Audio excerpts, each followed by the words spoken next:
হে যুবক, যদি তুমি মানুষের কল্যাণ, সমাজের কল্যাণ, কারো কোনো উপকার যদি করতে নাও পারো, আপনা তো বন, নিজের ভালোটুকু তো করো, নিজের কল্যাণটা তো কমপক্ষে ভাবো, নিজেরে কমপক্ষে সুন্দর বানাও।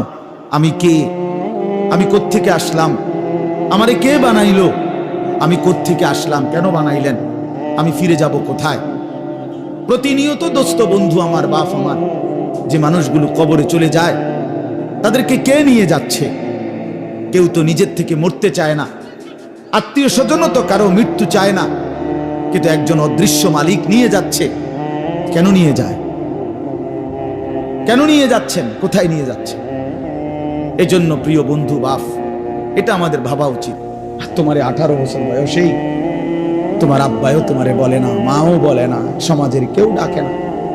তোমার পতন, তোমার ধ্বংস, তোমার বরবাদি, তুমি নারী দেখতে দেখতে ধ্বংস হয়ে যাইতেছ, ছবি দেখতে দেখতে বেঈমান কাফেরদের মতো সাজতে সাজতে সাজতে সাজতে, চুল পান, শার্ট, পোশাক, লেবাস, চলা ফেরা, উঠা বসাতে কাফের মুশরিকদের মতো হতে হতে ধীরে ধীরে একটা সুন্দর ছেলে, একটা সুন্দর জওয়ান মুসলমানের একটা তাগড়া ছেলে চোখের সামনে কি হয়ে যেতেছে?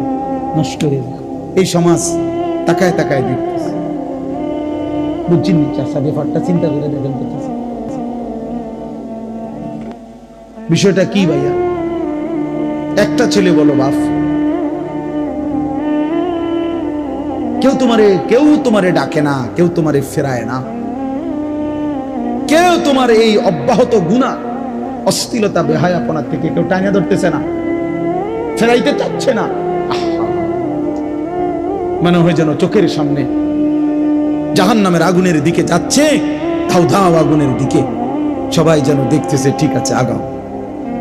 তোমরা নিজেকে নিয়ে নিজেকে সাজাও, গড়ো, আলাইকুম আনফুসাকুম, নিজেকে মজবুত করে ধরো, নিজের ভালোটুকু করো, নিজের সৌন্দর্যটুকু বুঝো।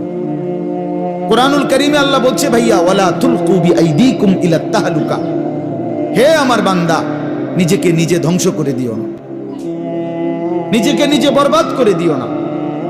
একটা মোটর সাইকেল, অনেক ছেলে পেলে, আমি প্রায় সময় বলি, আমার এতটা মায়া লাগে যে হায়, নিজে একটা মোটর সাইকেল এইভাবে চালায়, মনে হয় একটা কুত্তাও এভাবে দৌড়ায় না, এত দ্রুত গতি। আহা সন্তান, অ্যাক্সিডেন্ট করলে তো তোমারই পাওটা ভাঙ্গা যাবে, অ্যাক্সিডেন্ট করলে তোমার মাথাটা ফাইটা যাবে, অ্যাক্সিডেন্ট করলে তুমি তো রক্তাক্ত হয়ে যাবে। এতটুকু ভালো যদি না বুঝে এই পাগল, এই মাতাল, কি পরিমাণ মাতাল, এ কি পরিমাণ মাতাল!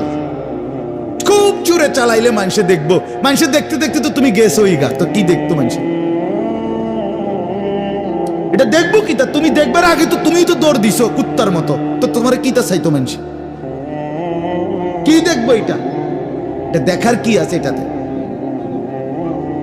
আস্তাগফিরুল্লাহ, আস্তাগফিরুল্লাহ। এরকম অসংখ্য বিষয় আছে যে তুমি যদি মনে করো দিবানিশি চরিত্রহীনতার মধ্যে ডুবে গেলা, উলঙ্গ ছবি, নর্তকীর নাচ, জিনা, ব্যভিচারের দৃশ্য দেখলা সারা রাত সারা দিন মোবাইলে, প্রিয় বন্ধু আমার, ভাই আমার, তুমি একবার ইনসাফের সাথে ভাবো যে এর পরিণতিতে তোমার হালাত কি হবে?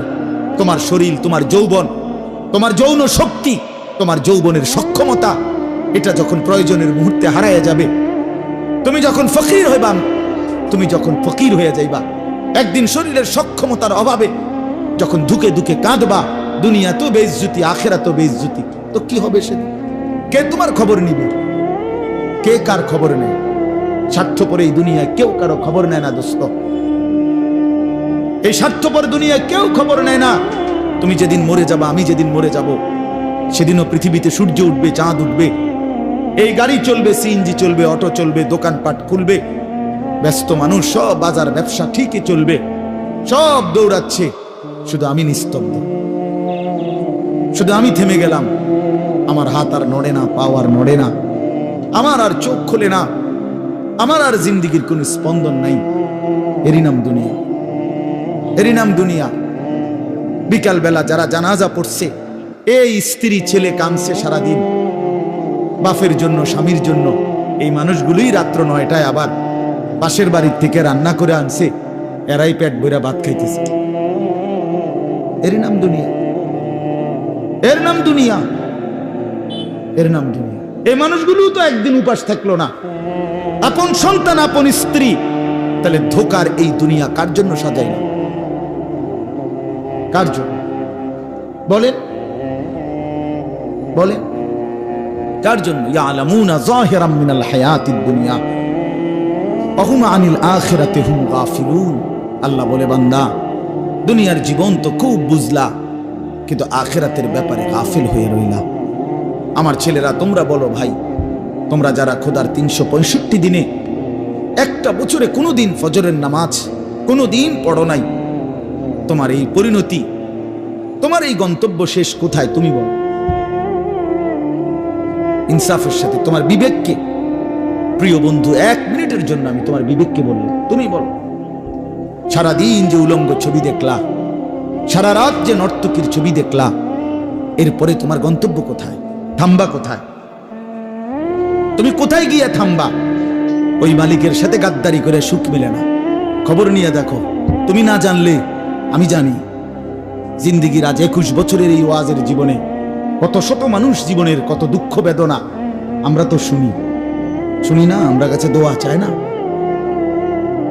কোনো হারামখোর, কোনো সুদখোর, কোনো ঘুষখোর, কোনো বেপর্দা নারী, কোনো বেহায়া নারী, কোনো মদখোর জুয়ারি, কোনো নারীর সাথে অবৈধ সম্পর্ক স্থাপনকারী পুরুষ কিংবা নারী, আল্লাহর কসম সুখে নাই।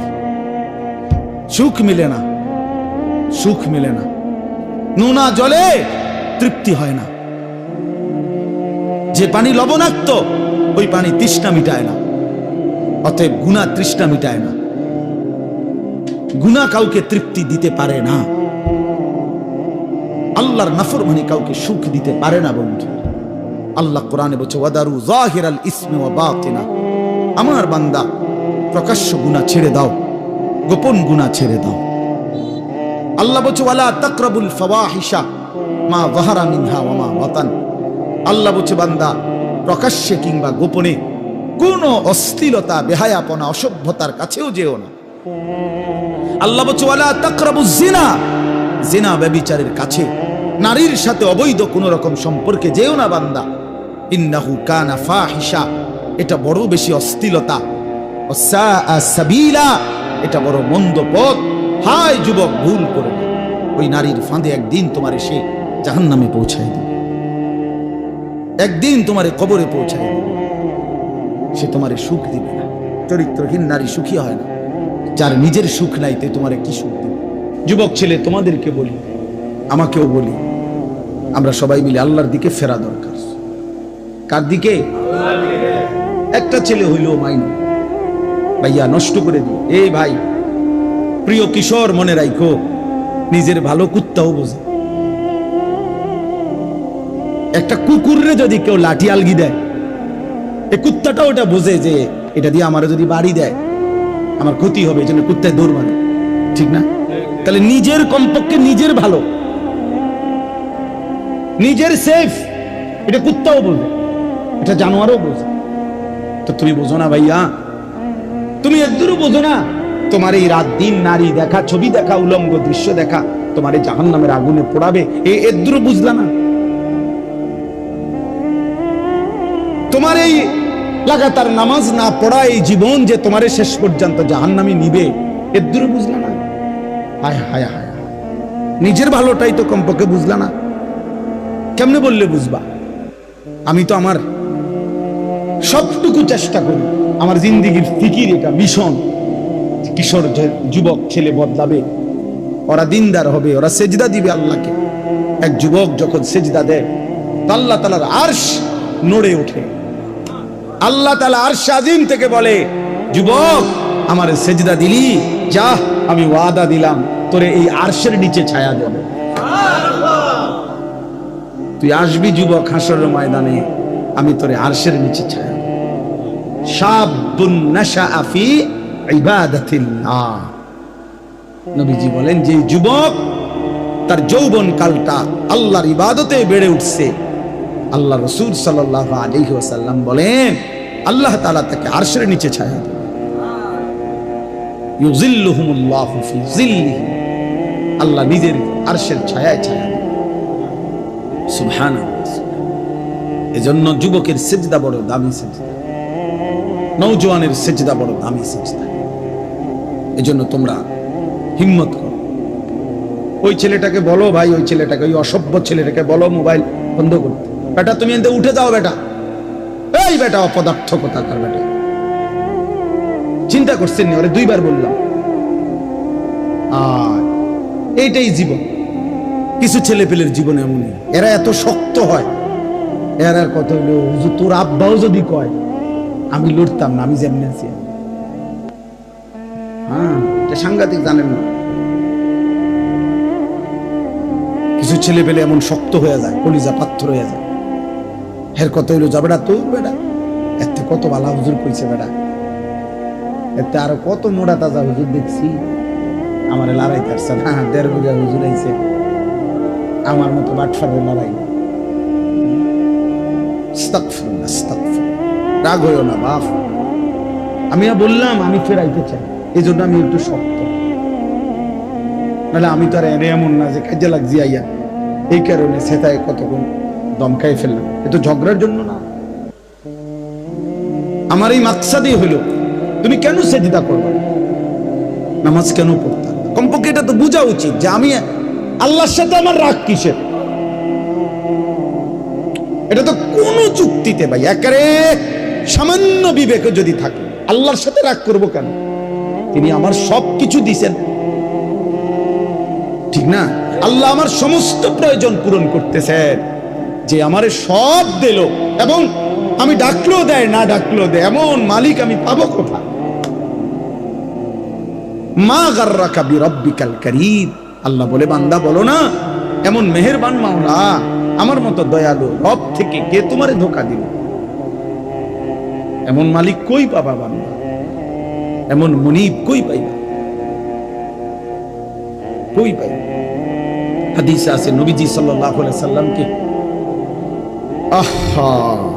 আল্লাহ তাআলা বলছে, বন্ধু আমার কোন বান্দা যদি 90 বছর পরেও জীবনের সব গুনাহ ছেড়ে দিয়ে আর করবে না ওয়াদা দিয়ে, 90 বছর বয়সেও যদি রাতের অন্ধকারে কোনোদিন চোখের পানি ফেলে, এক ফোঁটা চোখের পানি ফেলে গুনাহ ছেড়ে দিয়ে আর করবে না ওয়াদা দিয়ে আমার কাছে যদি মাফ চায়, দোস্ত আমি ওয়াদা দিলাম, কসম বন্ধু, আমি এমন 90 বছরের বুড়া তার গুনাহ সব মাফ করব।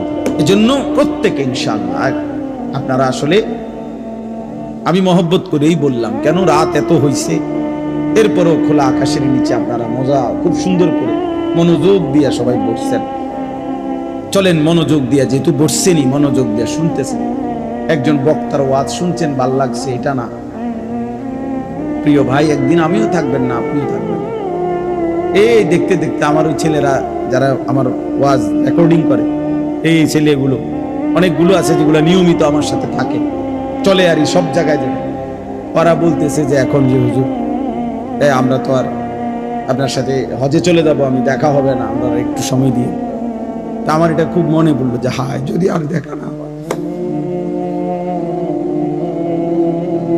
যদি আর কোনোদিন বলার সুযোগ না হয়। আল্লাহ আমাদেরকে মাফ করে দেয়। চলেন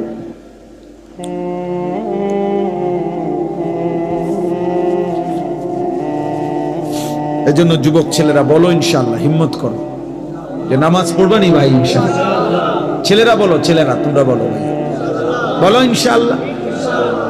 আগামী দিনে সেজদাওয়ালা যুবক লাগবে, বলো ভাইয়া, ছেলেরা বলো বাবা। তুমিও বুঝো আমিও বুঝি যে তুমিও মরে যাবে আমিও মরে যাব, এটা সহজ কথা দোস্ত।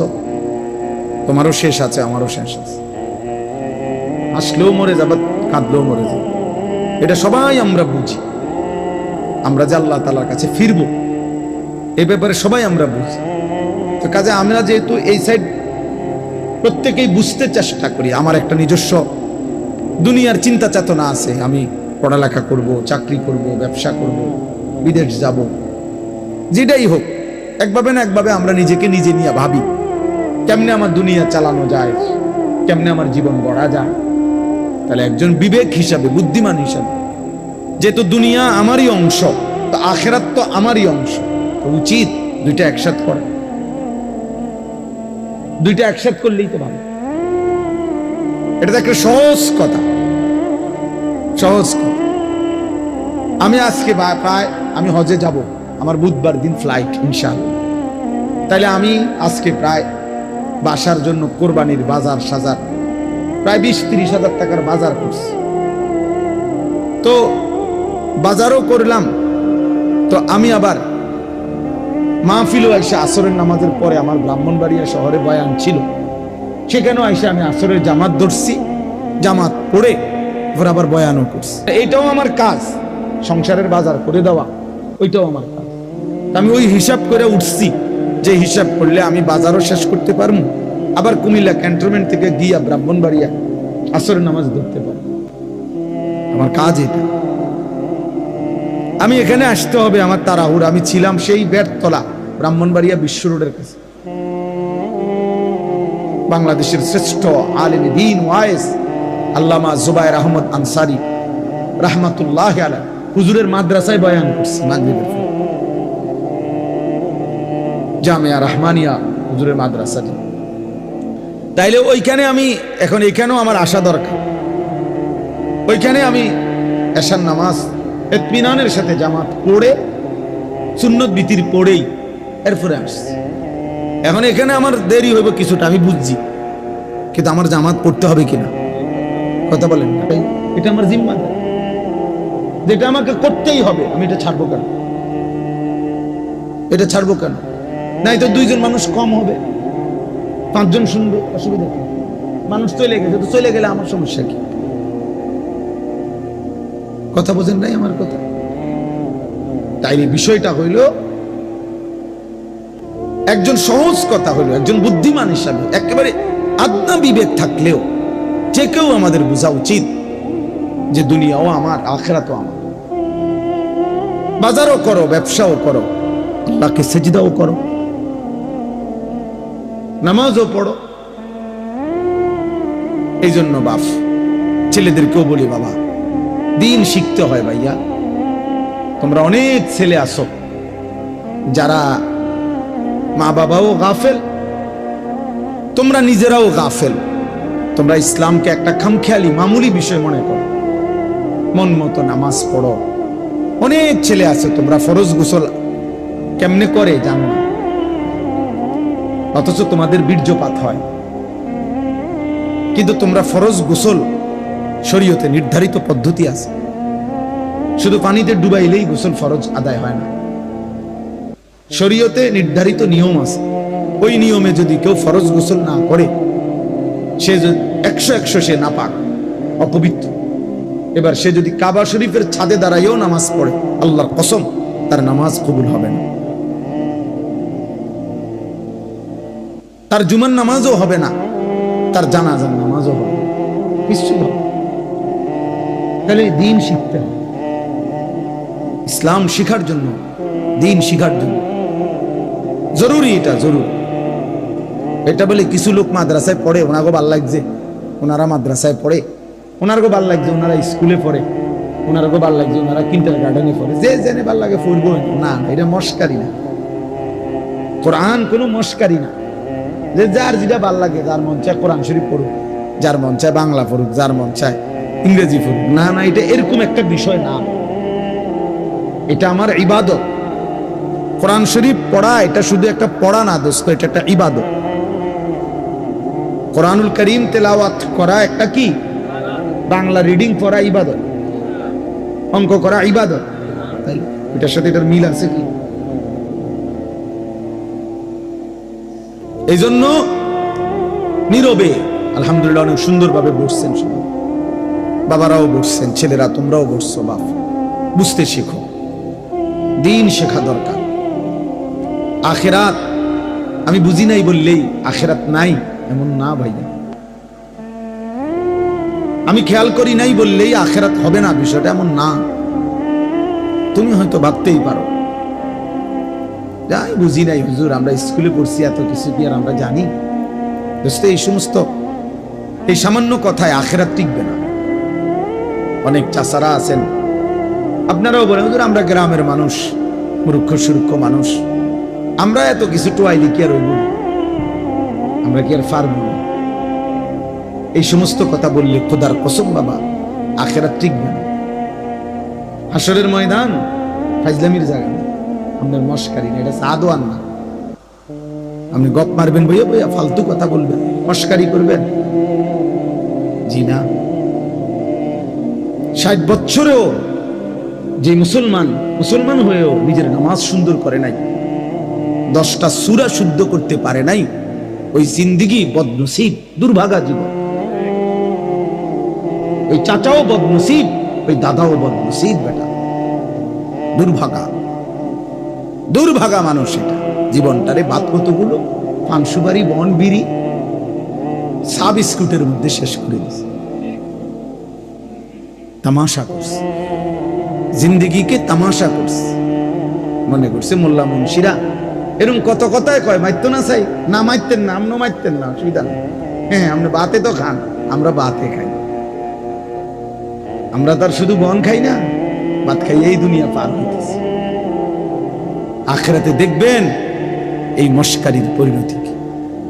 এই জন্য হ্যাঁ, চালাক মিয়া দোস্ত নওজোয়ান, ভাত খাও, বাতে তো খাও, আর কিতা, আর মানে মোবাইল টিপো, আর নারী দেখো, ছবি দেখো, আর চুলের পেখম ঘুরাও, হ্যাঁ ঘুরাও, সমস্যা নাই আব্বা।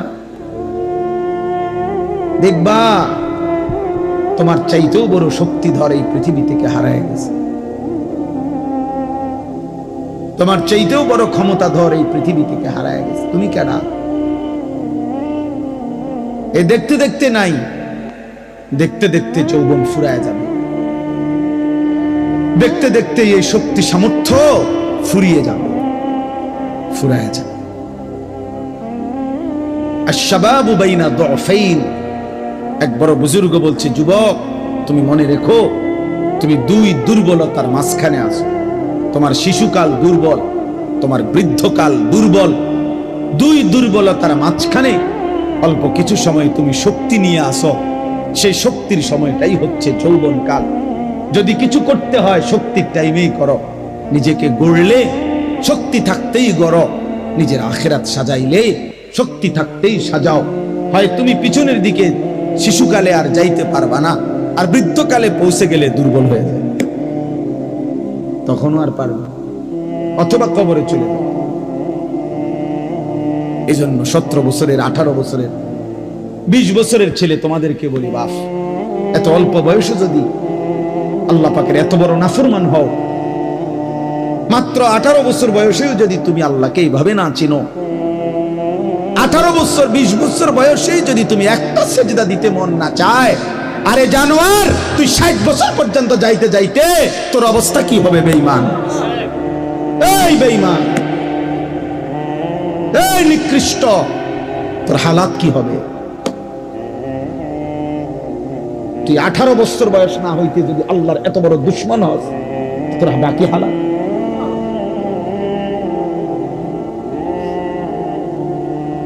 বিশ বছর না আইতেই যদি তুই এত নারী দেখে ফেলো, এত উলঙ্গ ছবি দেখো, জানোয়ার, বাকি জীবন তাহলে কি দেখবা? হাইওয়ান বলো, বাকি হায়াত কি দেখবা? তাহলে যা দেখার তো সব দিক খেলেছে। এরপরে কি করবা? এত কম বয়সে এত নারী, এত অল্প বয়সে এত উলঙ্গ ছবি দেখে ফেললাম, এত অল্প বয়সে চরিত্র এভাবে নষ্ট করে ফেললাম যে নারী ছাড়া, ছবি ছাড়া, জেনার দৃশ্য ছাড়া, বন্ধুদের অসৎ আড্ডা ছাড়া। ওই দেখেন, ওই অপদার্থের দিকে দেখেন, ওই দেখেন ওই অপদার্থ কি করে।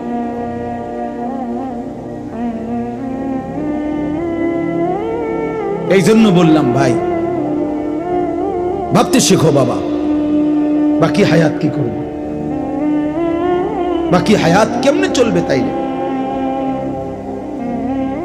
এত কম বয়সে যদি কেউ এত চরিত্রহীন হয়, তার সামনের হালাতটা কি বলে? 40 বছর পুষতে পুষতে তার অবস্থা কি হবে? 60 বছর, 365 দিন, যে কোনো দিন খোদার 1 বছরে ফজরের নামাজ পড়ে নাই, পরে আর আল্লাহ মনে করাই দিবে কি? বুঝো নাই ভাইয়া? 1 বছর যারে আল্লাহ ভুলাই গেল, তো তোমারে আর মনে করাবে কে? কে আছে তোমার এরপরে? আর যে সময় তোমার মাথার উপরে বাবা দাদা তাদের ছায়া আছে, তখনই যেহেতু তুমি আল্লাহ ভুলে গেছো, তো যখন তোমার বাপ মরে যাবে, দাদা মরে যাবে, মা মরে যাবে, তখন তোমার আল্লাহর কথা মনে করাই দিবে।